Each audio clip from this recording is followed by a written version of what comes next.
வணக்கம் உறவுகளே. இன்றைக்கு பார்த்தீங்கன்னா இன்றைக்கும் ஒரு அருமையான ஒரு சமையல் காணொலி ஒன்று தான். சமையல் காணொலி என்றதை விட இன்றைக்கு வந்து உலகத்தில் இருக்கிற அனைத்து தந்தையினருக்கும் உண்மையிலுமே தந்தையர் தின வாழ்த்துக்கள். அது உங்களுக்கு குறிப்பாக தந்தையர் தின வாழ்த்துக்கள். அதோட எங்களோட வீடியோ பார்க்குற நிறைய பேரும் வந்து தந்தையராக இருப்பீங்கள். எல்லாருக்கும் வந்து வாழ்த்துக்கள். உண்மையிலுமே. அப்போ நாங்கள் இன்றைக்கு என்ன தந்தையர் தினத்துக்கு ஸ்பெஷலாக என்ன சமைக்க போறீங்க? பெரிய அளவில் ஸ்பெஷலாக ஒன்றும் இல்லை. நல்லா கொடுவா மீன் வந்து குழம்பு வச்சு அதோட ஈரப்பிலாக்கா பால் கறியும் வைப்போம். ஏன்னா அப்பாவுக்கு விருப்பம் ஈரப்பிலாக்கா வாங்கி கொண்டு வந்தவர். அப்ப அவருக்காகவும் இன்னைக்கு அப்பா தந்தையர்னோடனே அப்பாவுக்கு விருப்பமான ஈரப்பிலாக்காக காய்ச்சி கொடுக்குறீங்க. அது அவர் தான் வாங்கி கொண்டு வந்தவர். அவருக்கு அம்மா சொல்ற அவருக்கு தான் விருப்பமாமண்டு. அதுவும் வந்து பால் கறி ஒன்றும் வைக்க அப்புறமே என்ன. ஓ அப்போ நாங்கள் தொடர்ந்து காணொலியை பார்ப்போம். என்ன நாங்கள் கொடுவா மீன் குழம்பு தான் முதல் வைக்க போகிறோம். மீனெல்லாம் துப்புரவாக்கி நல்ல வடிவாக கழுவி எல்லாம் எடுத்துட்டோம். பாருங்க துண்டுகள் எல்லாம் இப்படி இருக்குதுன்ட்டு. ஒவ்வொரு துண்டும் அப்படி அந்த என்னென்னு சொல்லிடணும் மஸ்கட்ன்னு சொல்லிடணும் அப்படி தான் இருக்குது. இப்போ நாங்கள் வந்து கூட்டி தான் இந்த குழம்பு வைக்க போகிறோம். இப்போ சில பேர் வந்து இதை தாளிச்சும் வச்சு கொள்ளுவினோம். நாங்கள் இந்த மீன் வந்து இந்த கூட்டி தான் வைக்க போகிறோம் குழம்பு. ஆனால் சரியான காற்றா இருக்குண்ணே. என்னண்டா கடும் காற்று அடிக்கிறதால வெளியால் வச்சு சமைக்கலாமா கிடக்குண்ணே.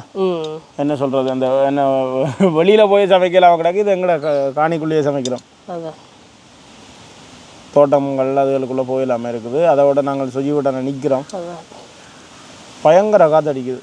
மண்ணெல்லாம் மல்லி ரோட் வழியெல்லாம் போனால் கண்ணுக்குள்ளே மண் கொட்டுது. அந்தளவுக்கு அடிக்குது.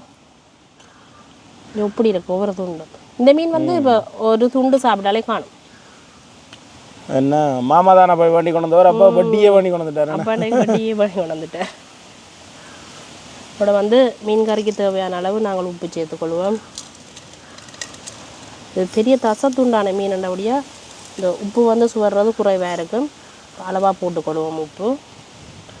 அதோட வந்து பழப்புளி கரைச்சி வச்சுருக்கிறோம். பெரும்பாலும் நாங்கள் பழப்புளி தான் கூடுதலாக நாங்கள் சமைக்கிறது.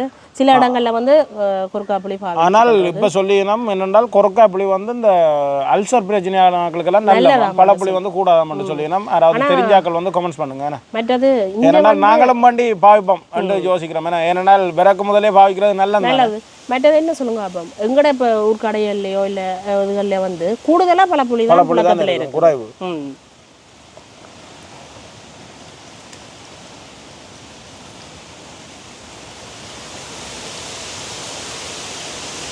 அதோடு வந்து நாங்கள் வட்டி வச்சிருக்கிற வெங்காயம் பச்சை மிளகாய் உள்ளி வந்து நாங்கள் ஒரு 4-5 உள்ளி வந்து சின்ன வட்டி வச்சிருக்கிறோம். அதையும் போடுவோம்.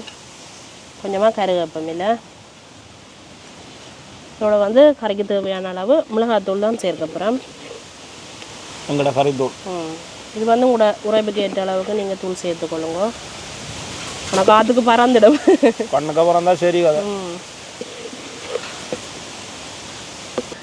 அடுத்ததாக பார்த்தீங்கன்னா நாங்கள் தேங்காய் பால் தான் சேர்க்க போகிறோம். இப்போ கூட்டி வைக்கிற குழம்பண்டபடியாக இதில் நாங்கள் பிரித்து எடுக்கல. முதல் அம்பால் 2 அம்பால் 2 எல்லாம் பிரித்து எடுக்கல. எல்லா பாலையும் சேர்த்து விடுவோம். அதோட வந்து முக்கியமாக சொல்லணும் நாங்கள் நிறைய தரம் குழம்புகள் இதை ஈரப்பிலாக்கெல்லாம் சமைச்சிருக்கிறோம். ஆனால் மத்தியான சாப்பாடு அதான் மத்தியான சாப்பாடு. அதுக்கும் தந்தையர் தின ஸ்பெஷல் உண்டு. அப்புறம் இறைச்சி தான் வேண்டி சமைக்கணும்னு கட்டாயம் இல்லை தானே. ஏன்னா மீனே சாப்பிடலாம், மரக்கறியே சாப்பிடலாம். இன்றைக்கு மாமா மீன் பண்ணி கொண்டு மீன் வாங்கி கொண்டு வந்தவர். ஆனால் மீனும் வந்து குறைவாமன்னு சொல்லி சொன்னார் சந்தையில் வந்து. காத்தல சரி சொன்னார். அங்கே ஃபுல்லாங்க மீனே இல்லைன்னு சொல்லி சொன்னார். என்னப்பா மீனே இல்லைன்னா உண்மையிலுமே மீன்கள் எல்லாம் சரியான குறைவான். இப்படியே நாங்கள் நல்ல வடிவாக குலுக்கி போட்டு அடுப்பு மூட்டி கொதிக்க விட்டாலே சரி. கூட்டி வைக்கிற குழம்பு வந்து சரியான சுகம். அதோட டேஸ்டாகவும் இருக்கு. மண்ணை பாவிக்க தேவையில்லை. இப்போ கொதிச்சு பார்த்தினாலே சரி குழம்புங்களுக்கு. இப்படியே நாங்கள் மூடுவோம். இந்த சட்டிக்கு வந்து மூடி சரியான அளவில் அந்த மூடி இல்லை. ஆனால் இது அளவு தானே இருக்கு. இது வந்து வேற மூடி சில்வர் சட்டு தானே இது. இப்போ அடுப்பு மூட்டுவோம் நாங்கள்.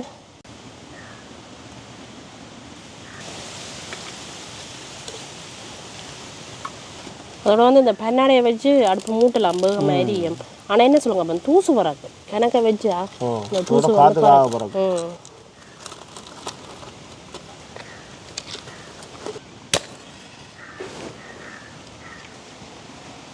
அடுப்பங்களுக்கு எரிய தொடங்கிட்டுது. நாங்கள் இப்போ மீன் குழம்பு கூட்டி வச்சிருக்கிறோம். கொதிக்கிறதுக்காக அடுப்பில் வைப்போம். இந்த சட்டியென்னா நல்லா ஐதாக வந்து மீனெல்லாம் நல்லா அவியும். மற்றது உடையாது. நாங்கள் அகப்பையெல்லாம் போட்டு இப்போ அந்த பிரட்டி எடுக்க எல்லாம் மீன் வந்து உடையாது, நல்லா அப்படியே கொதிக்கட்டுக்கு. இப்போ நாங்கள் ஒருக்கா திறந்து பார்ப்போம். ரெண்டால் அப்படியே கூட்டி வச்ச குழம்பு தானே பொங்கி வந்து ஊற்றுப்படும். பார்த்தீங்களா பொங்கி கொண்டு வந்து எப்படி கொதிக்குது. இது வந்து அப்படியே கொதிக்கட்டுங்க ஒரு கொஞ்சம் நேரம். ஒரு 5 தொடக்கம் ஒரு 7 நிமிஷத்துக்குள்ளே அப்படியே கொதிச்சா சரி எங்களுக்கு. இப்படி திறந்தே இருக்கட்டும் கொஞ்சம் நேரம் கொதிக்கட்டும். காற்று சுழட்டி அடிக்குது பார்த்தீங்களா. அப்படியே அது கொதித்து கொண்டிருக்கட்டுக்கு நாங்கள் இப்போ ஈரப்பிளாக்காய் பால் கறி வைக்க தொடங்குவோம். என்ன அதுக்கு வந்து முதல் வெட்டி எடுப்போம் ஈரப்பிளாக்காயை.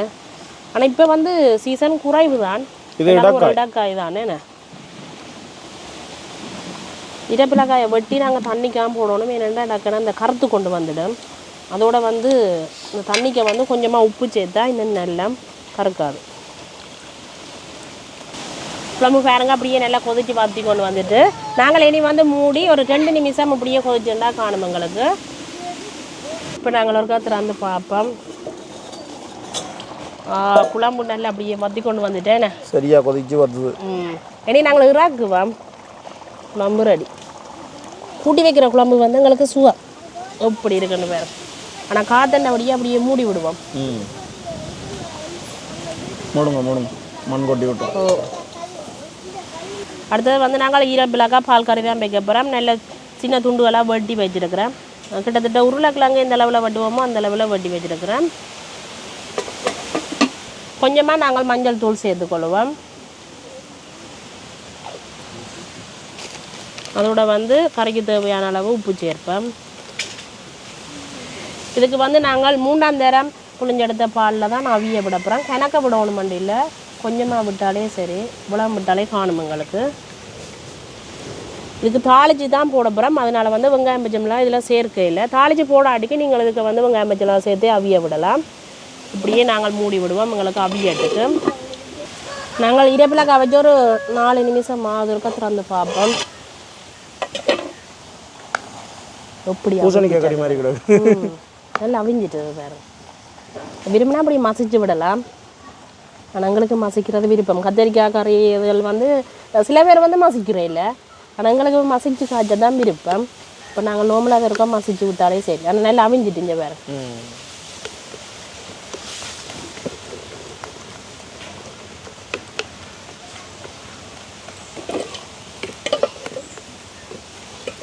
இதோட வந்து நாங்கள் என்ன செய்ய போகிறோம்னா தேங்காய் பால். இது முதல் தரம் எடுத்த பால் நல்லா கட்டியாக புளிஞ்ச பால் கொஞ்சமாக விட்டால் சரி. அப்படியே நல்ல வடிவாக நாங்கள் கலந்து விடுவோம். எப்படி இருக்குது பார்க்கவே ஆசையாக இருக்கேன். கரநாள் ஈரப்பிளாக்காய் கறி சமைச்சு அப்படியே கொதிக்கட்டும். ஒரு நிமிஷம் கொதிச்சா காணும் எங்களுக்கு. பால் விட்டது எங்களுக்கு கொதிச்சிருக்கு. அப்படி கரைஞ்சி சொதி மாதிரி வந்துட்டா கீழே இது தெரியுது. அப்படியே துண்டுகள் இருக்குது. அதோட நாங்கள் மசிச்சு தானே விட்டோம். இப்போ வந்து நல்லா நச்சீரக மிளகு அதோட உள்ளியும் வந்து நாங்கள் இடித்து வச்சுருக்கிறோம். இந்த ஈரப்பிளாக்காய் கறிக்கு இல்லாட்டி மற்ற பிளாக்காய் கறிக்கும் கட்டாயம் வந்து உள்ளி மிளகு சேர்க்க வேணும். உள்ளி மிளகு கொஞ்சம் கூடுதலாக போட்டால் தான் நல்லா இருக்கும். அப்படியே நல்ல வடிவாக கலந்து விடுவோம். உள்ளி மிளகு போட்டு எங்களுக்கு இப்போ கன நேரம் இருக்க வேணுமெண்டே இல்லை. இப்போ இறக்குற பருவத்தில் போட்டு அந்த சூட்டுலேயே எங்களுக்கு அந்த உள்ளி மிளகு சேர்ந்துடும் நல்லா.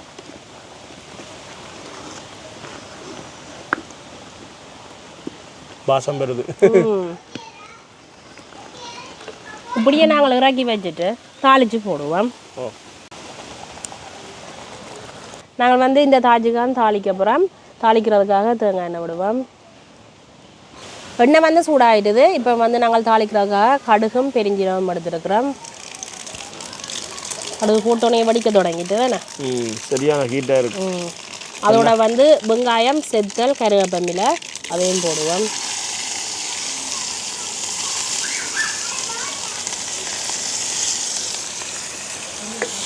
அப்படியே நல்ல வடிவாக பிரட்டி விடுவோம்.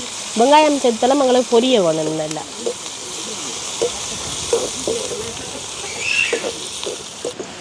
வெங்காயம் செத்தலெல்லாம் நல்லா பொரிஞ்சிட்டுது. நல்லா பொன்னிறமாக பொரிய வேணும். பாருங்க எப்படி இருக்குன்னு. இப்போ நாங்கள் இந்த தாளியத்தை வந்து ஈரப்பிளாக்காய் பால் கறியோடு சேர்ப்போம். ஏன்னா தாளித்து போடக்க இன்னும் வாசமாக இருக்கும்.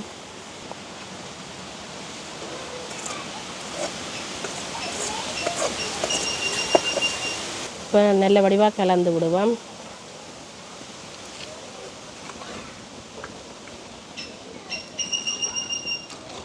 அப்பா ஈரப்பிலாக்கா கறியே காணும் இன்றைக்கு. உங்களுக்கு இன்றைக்கு ஸ்பெஷல் சாப்பாடு ஈரப்பிலாக்கா. அதுதானேண்ணா தந்தையாத்தின ஸ்பெஷல் சாப்பாடு. இப்போ நாங்கள் சாப்பிட்டு பார்ப்போமேண்ணே. ஒருபடியாக சமையல் முடிஞ்சது. பாருங்கள் எங்களோட மீன் குழம்பு இப்படி இருக்கு. சும்மா அப்படியே நல்ல அப்படியே குழம்பு போல் திக்காக இருக்கணும். வேறு கட்டி குழம்பு. இந்த குழம்புக்கு எனக்கு எடுக்க தேவையில்லை, கொஞ்சமாக விட்டாலே காணும். அதோட வந்து எங்களோட ஈரப்பிலாக்கா பால் கறி.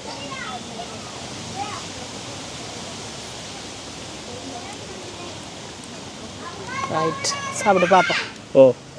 இப்போ நாங்கள் சாப்பிட்டு பார்ப்போம். இன்றைக்கு அந்த கை வந்து முதல் ஈரப்பிலாக்கைக்குள்ளாம் போகுது. ஈரப்பிலாக்கை தான் மீனை கூட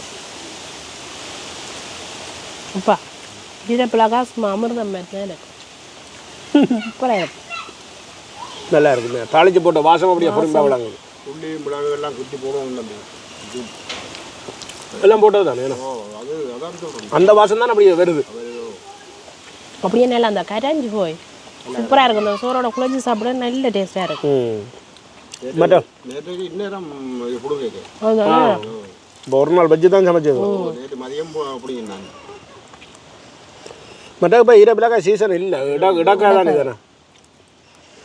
மற்ற இது கொடுவா மீன். கொடுவா மீன் வந்து பத்திய மீனும் பத்தியது சமைக்கிறேன். கொடுவா வந்து ஒரு பழைய காலத்து ஒரு பேரில் உள்ள மீன் தான். அது பழைய ஆளுக்கு தான் அந்த மீன் இது விளங்கும். கொடுவா இது என்ன கொடுவா. இப்போ இந்த மீனை வந்து வேறு இடங்களில் வந்து வேறு வேறு பேர் சொல்லணும். ஒரு மீன் தான் எல்லாம் 1 கிலோ 2 கிலோலாம் பெரிய மீன்கள். இரண்டா துண்டுகள் வந்து நல்ல இறுக்கமாயம், நல்ல துதல் கட்டி மாதிரி இருக்கிற துண்டுகள் உண்டு. ஆனால் அந்த நாங்கள் புளி விட்டது தானே இந்த புளிக்கும் ஆனால் குரக்கா புளி விடுறதுக்கும் என்ன வித்தியாசம்னு எனக்கு தெரியல. இந்த அளவு டேஸ்ட் வருமோ தெரியாது. குரக்கா புளி விட தெரிஞ்சாக்கள் கமெண்ட்ஸ் பண்ணுங்க. உண்மையிலே நாங்கள் குரக்கா புளி பாவிக்கிறேன் இல்லை. ஆனால் இந்த மீனுக்கு டேஸ்ட் எடுக்கல. உண்மையில அவ்வளவு டேஸ்டாக இருக்குது. இதுதான் கடைசி டேஸ்ட். தொங்கல்ல வந்து நிற்குது.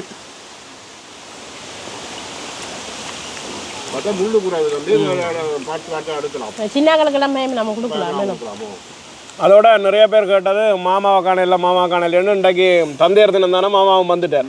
அப்பாவுக்கு ஏற்கனவே வாழ்த்துக்கள் எல்லாம் சொல்லியாச்சு. இனிய தந்தையர் தின வாழ்த்துக்கள் என்னப்பா சொல்லியாச்சு. அப்போ இன்றைக்கு நான் பிள்ளைகளோட இன்றைக்கு ஒரு நாளைக்கு முகத்தை காட்டணும். உண்மையிலேயே பார்த்தீங்கன்னா ஒரு 2 கறி தான் நல்ல ஒரு நிறைவான சாப்பாடுன்னு சொல்லணும். எல்லாரும் பிள்ளைகளோட எல்லாரும் என்ன இப்படி ஒரு கறி 2 கறி ஆகும். இப்போ பேசலாண்டாப்பா நாங்கள் இப்போ இறைச்சி கறி தான் சமைக்கணும் இல்லை. இதே எங்களுக்கு ஸ்பெஷல் தான். அதை விட நல்ல சாப்பாடு. உண்மையாக தந்தையர் தினம் வந்து நாங்கள் கொண்டாடி ஒன்றும் செய்கிறதில்ல தானே. ஆனால் உண்மையாக நல்ல சாப்பாடு. இப்போ எல்லா தினமும் பெருது தானே. அன்னையர் தினம், தந்தையர் தினம், காதலர் தினம் எல்லாம் அந்த தினம் வந்தனால தான் இந்த பிரச்சனை. தந்தையர் தினம், அன்னையர் தினம்லாம் வருது. இந்த காதலர் தினம் ஒன்றும் வந்துருக்கா அந்த எழுச்சி கேளு. உண்மையிலேயே பார்த்தீங்கன்னா ஒரு அருமையான ஒரு சாப்பாடு. என்ன இந்த கறிச்சட்டியை வையுங்க, பின்னேரம் ஒரு ரொட்டி ஒன்று சுட்டு தொட்டு சாப்பிட சும்மா அப்படித்தான் இருக்கும். ஆனால் ரொட்டி சுட்டு பிளாக்கா கறி வைக்க சொல்லி தான் நான் கொண்டு வந்தேன். ஆனால் நேற்று ரொட்டி சுட நல்லா இருக்கும் உண்மையிலேயே. இன்றைக்கு அப்போ இந்த காணொலி இதோட முடிச்சு கொள்வோம். உண்மையிலேயே ஒரு அருமையான ஒரு சாப்பாடு. இன்றைய மதிய சாப்பாடுன்னு சொல்லணும். நிறைய சமையல் நாங்கள் செய்து போட்டுட்டோம் இதே மாதிரி சமையல்கள். இன்றைய மதிய சாப்பாடு தான் இது. அப்போ நாங்கள் இன்றைக்கு இதோட இந்த காணொலியை முடிச்சு கொள்கிறோம். நன்றி, வணக்கம்.